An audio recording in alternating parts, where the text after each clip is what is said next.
So My Hero Academia Season 3, Episode 3, or 41, depending on how you're keeping track of the episodes, has arrived, and what a fun episode this was.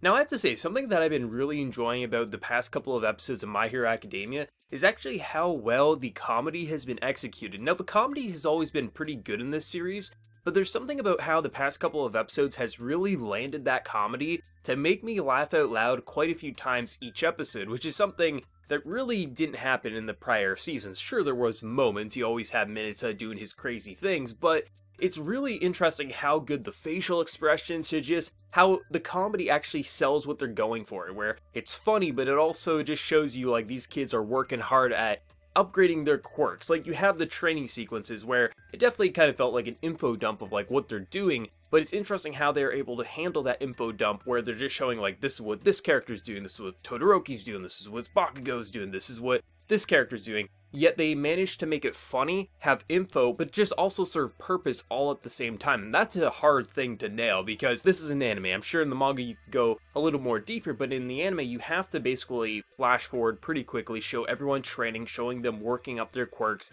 using their quirks over and over again to build those muscles up so they can use them stronger, better, faster, whatever else. But the anime managed to do it in a very small time frame, manage to give the info to the viewer of what they're doing, make it funny, make it serve purpose, and not make it feel like the anime ruined anything. And I really appreciate that, and that's a big part of where the comedy comes from, just the beautiful facial expressions and just everything in between. And I just have to say, all the teachers and what they're doing to the students this week was absolutely hilarious. They'll just have people ready to just sit back and relax, play a game of scare someone in the woods pretty much, and then you'll have a teacher come up and be like, nah, I need these four for their extra training. And just the sheer look of disappointment from all the characters, it's just absolutely incredible, and I love every minute of all the comedy that was presented in this episode. And something that I'm really glad we got a bit more focus on this week, we still haven't seen everything obviously, but with Kota, this like little boy who obviously lost his parents and they were heroes, and you can obviously tell why he has a resentment for heroes and what they believe in. And it's interesting just the contrasting ideas between him and then you have a character who's overly positive about heroes and always was,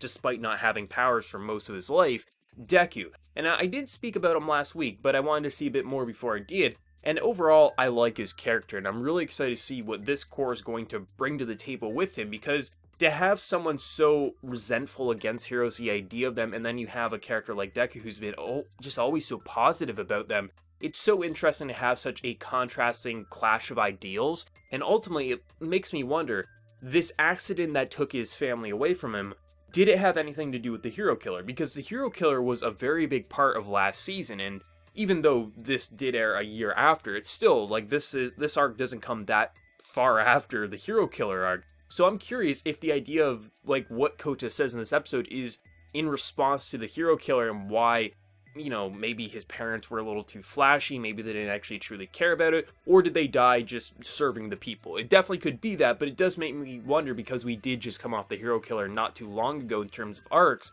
does that have anything to relate to? And that's going to be interesting to see. Obviously, no spoilers, please and thank you, but I'll be really interested to see learning more about Kota's family and what happened with that accident, if it was related to the hero killer, or if it was just saving people and they naturally died, maybe they got reckless, something like that. But I have to say, just the individual moments that were building up, because you knew the episode was going to end more than likely with the League of Villains. I'll say it right this week. I accidentally said League of Heroes last week for whatever reason. This is what happened when I record at 7 a.m. But still, it's nice to see that, because you know they were going to show up. It was either they're going to show up at the end of this episode or they're going to show up at the beginning of next episode. There's no way that this is going to be happy-go-lucky, fun-time camp adventures this entire core. You knew things were going to get bad.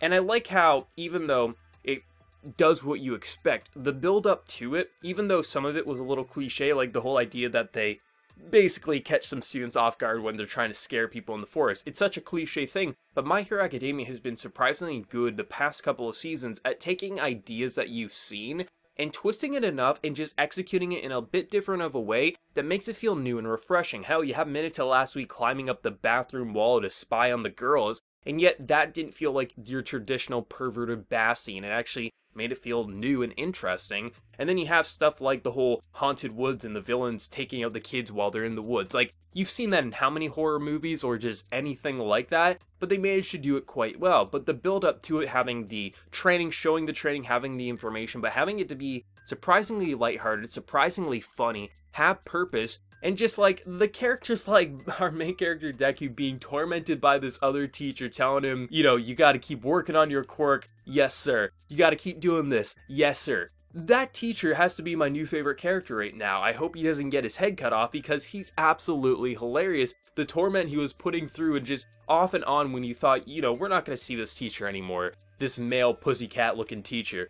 And then he'll just come out of nowhere in this like menacing glow. How they animated it and just detailed his facial expressions was top notch. And it was absolutely hilarious. And then just hearing Deku's voice actor say, yes sir, that cracked me up every single time he said it. I think he said it like 20 times this episode. I like how the humor was here. Like, it didn't just feel like a comedy episode. It definitely was a funny episode, but it still had its importance. You still saw the training. You saw the stuff with Kota. And then you have all the hero and versus villain stuff that's going to happen. I like how My Hero Academia balanced these past couple of episodes, and now you know it's going to get a little serious, probably for the remainder of this core, because the villains are here. If they manage to take them out in a few episodes, that will be rather surprising, and I expect we'll have other heroes pop back up, because I don't think just 4 of them and the students are going to be enough to take out like 8 villains that popped up in this episode, and I just overall enjoyed the designs for the villains that we saw in this episode as well. Overall, My Hero Academia has been a very fun time these past couple of episodes. Can't wait to see where episode 4 is going to lead us, but let me know your thoughts down in that comment section below, and if you enjoyed the video, remember to leave a like, and if you're new, also be sure to subscribe. So until next time, everyone, please take care and have a good one.